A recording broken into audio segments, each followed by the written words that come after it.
Welcome again to the In a Nutshell 7th birthday celebration. Today we are going to talk about unity of South Sudanese and the process of nation building or making, tribalism as an obstacle for a nation formation, and building a common national identity. So, in a nutshell, since its inception has been addressing a lot of national issues that are standing on the way of nation building, South Sudanese nation building. And one of those obstacles are the failure of leadership to unite. So in the process also it can unite the people of South Sudan in terms of their tribes, clans, sections, political views, cultures, all those differences, how the leaders can marry those differences into one solid, unified national identity. That is going to be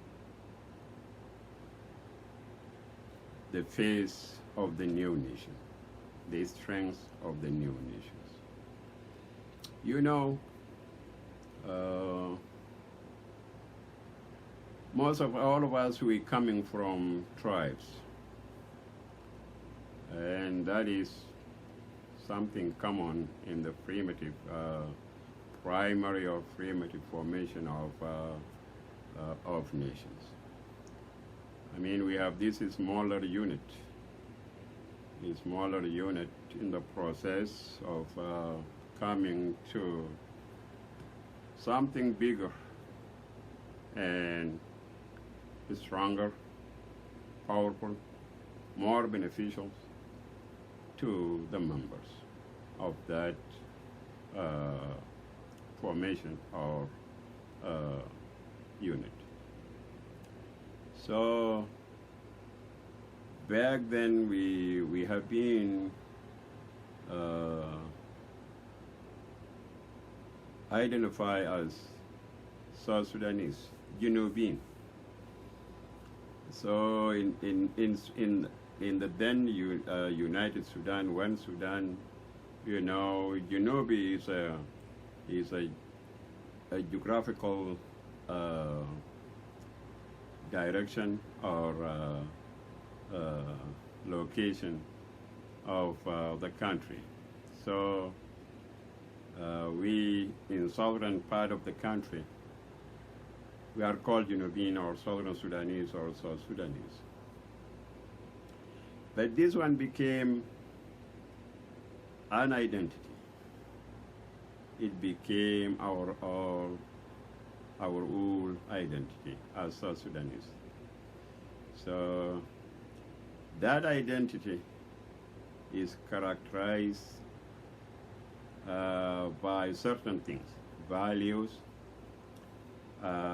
culture, and certain things that identify South Sudanese in terms of culture, languages, and all those factors.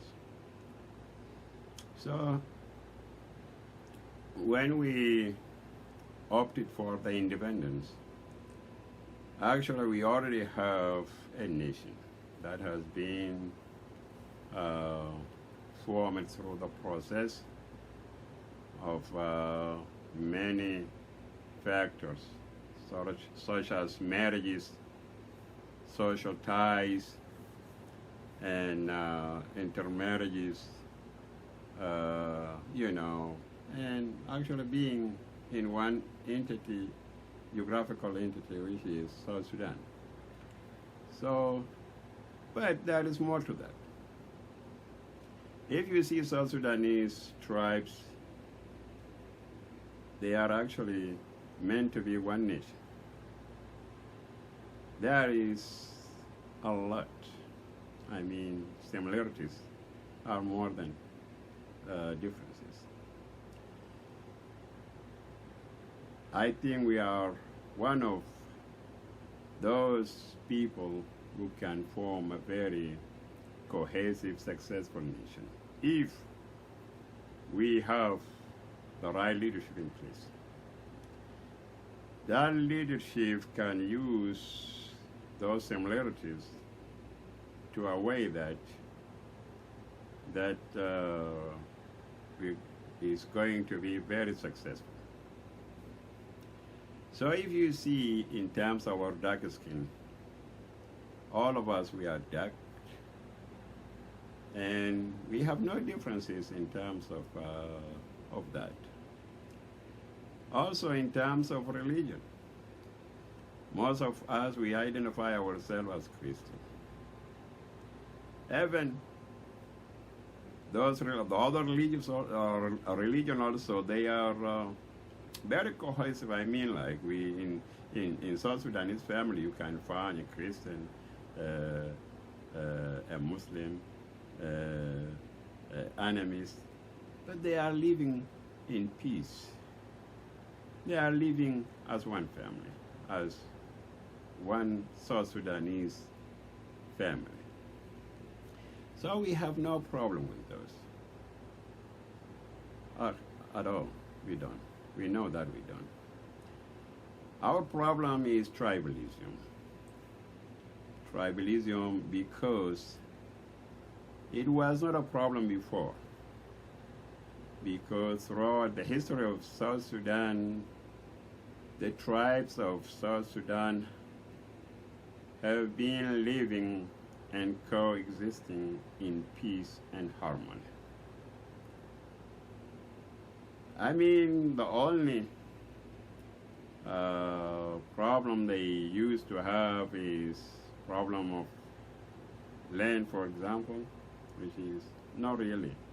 But cattle, marriages, and all those kind of smaller problems. But they were not in that kind of problems or insecurity that we are facing today in our new country. I mean, since independence, the internal communal fighting, tribes fighting tribes, clan fighting clans, cattle rights, and land issues, political issues, has been the real problem that has set our development as a country and as a nation back, has set us back a lot.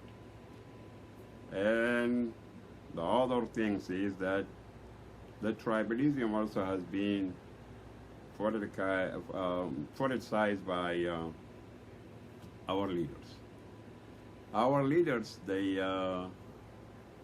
politicize the differences in tribes as an asset, political asset,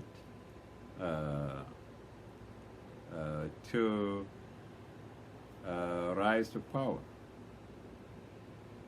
So this is one problem we are facing today.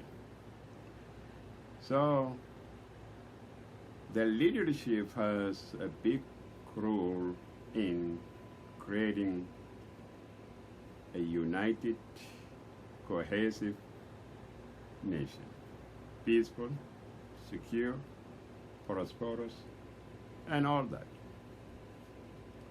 And instead of coming the other way around and use the divisions, the sections, tribes, to install itself in power and to stay in power while feeding his own people in the name of tribes. And this is one mistake our leadership fall into.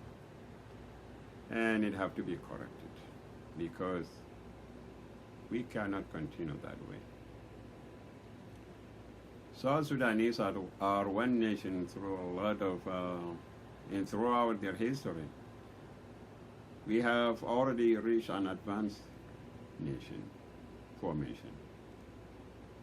So instead of picking up from that advanced stage of development life cycle of the nations that we have reached, our leadership instead has taken us back decades and a step back to the primitive stages of nation formation, of nation development. So in 2013, which is the lowest point in our nation experience, we divided in a major division that has devastated our country, devastated our nation, destroyed our social fabric, our unity, our dreams. Is real major crisis. So we became a divided nation that is occupied with our own fight. Fighting, it is a fight between me and my brother. And you see from tribes to clans to sections, that kind of fighting has been devolving that way downward. So a divided nation cannot go anywhere. As you see, you heard many times that divided we fall, united we stand. That is a very true statement, or a very true good. So I wish we have learned from that. My experience myself as South Sudanese when I was in Malakal back in early 80s and 70s, end of 70s. Malakal was a great example of South Sudanese nation, which is, I mean, Sudan actually was really symbolized in Malakal. I mean, you can trade it from north or even residents. You will see South Sudanese from all around South, from Barghazal region, Greater Barghazal region, from Equatoria, from all part of Upper Nile. People were living in Malakal, in peace, security, harmony, and Malakal was the light of South Sudan, if you see, because in our classroom, all Sudan was represented in that class. All Sudan, all part of Sudan. And we were living in peace. We were very happy. We were very homogeneous. We were very cohesive. We were united. We were focused as a nation. And, you know, unity in diversity is more stronger than being just only single entity. So that was how we grow up. Even my peers, my friends, my colleagues, until today, we know that we are one people. We trust each other. We sustain, we help each other. We know the type of thinking we do. We feel bad when we see our country is so divided. When we were one. So that's why we were in a state of crying, a state of frustration, disappointment from what happened in 2013. So back then, even in Khartoum, like I said before, if it wasn't our unity as South Sudanese, we couldn't succeed in resistance for the regimes. Even in terms of Sudanese unity, we were united. I mean, not all the North actually were against unity or were bad. So North Sudanese were very good, great people. Part of them, they are really great. Part of them, it's just politics. But if you see what we have as Sudan as a whole, we are one nation. It's just politics. And politics wasn't used in very constructive way. It was used to serve the interests of the few, personal interests, political parties' interests, disregarding the national interest, disregarding the nation interest. So that was one of our politician mistakes until now. That people always, we should play the game of politics under certain fundamentals, rules. That politics must not mess up with the national unity and the national interest. Because actually, if we are really playing a healthy politics, that politics is actually for serving national interests or nation interests. So what kind of politics that is coming to destroy the nation? What kind of politics that is coming to destroy the country? What we are going to benefit from that? Nothing. That's not politics. I believe that is destructive trends. So let us forget about what politicians did to us as a nation. We must not accept to be dragged into divisions, into destruction of our own by certain people calling themselves they are politicians. The nation doesn't benefit from that. While those persons trying to build their political career or to reach their certain goals by destroying the nation. That is not acceptable. That's not politics. And we, as a nation, we must be watchful. We have to be careful. We have to be selective in terms of leaders, in terms of selecting our leaders. Those leaders who are destroying us, we're supposed to be very clear that this kind of politics doesn't serve our national interests. I know it's very hard. I've seen it. That each one is a human being is actually an interest-based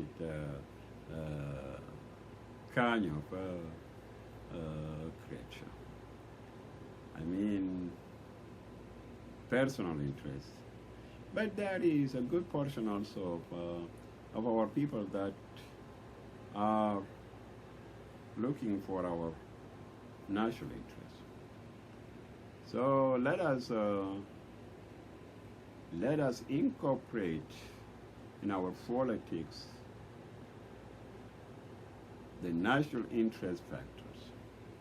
Whatever we do, we have to see the safety of our nation, the unity of our nation, the security of our nation, the development of our nations. And whatever we do, we call it politics or businesses, because at the end, the country or the nation that we are building, if we build it right and we build it in a good way, all of us, we are going to be great. If the nation is secure, that means that each one of us is going to be secure. If the nation is united, that means that we are all strong. If an enemy came to us, we will fight that enemy and defeat that enemy. If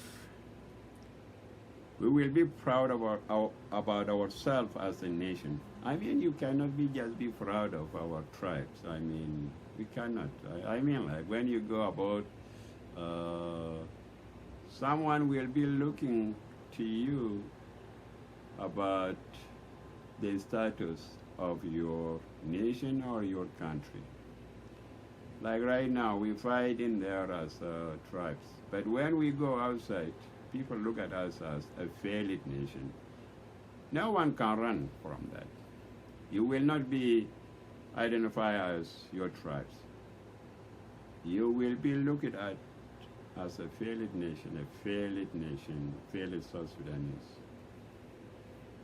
So that's actually all of us, we are going to be identified that way. So let us be proud of our country. Let us be proud of ourselves as a nation. Here, the leadership have to take the lead in making the nation and the national identity that each one of us is going to be proud wherever we go. This, as I said before, that the SPLM as a ruling party and the Liberation Party that waged the war to liberate the nation and the country, it should have an agenda, a long-term agenda, a long-term policy programs to create a nation that is peaceful, united, prosperous, economically, socially, politically stable. Those things are the responsibility of all of us, but the SPLM has a lion's share in this, has a leading role, because it is the majority party, as I can say. It is also the ruling party. It is a party that is really leading the country and leading the nation. So it has a leading role in success of that or in failure of nation building.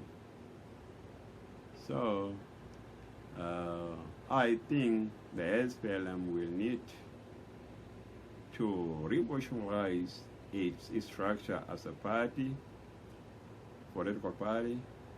It have to revisit its visions and missions to where it's taking South Sudan to. I know there is a lot of fears from politicians that if they correct things in South Sudan and things become right, like we have a democracy, that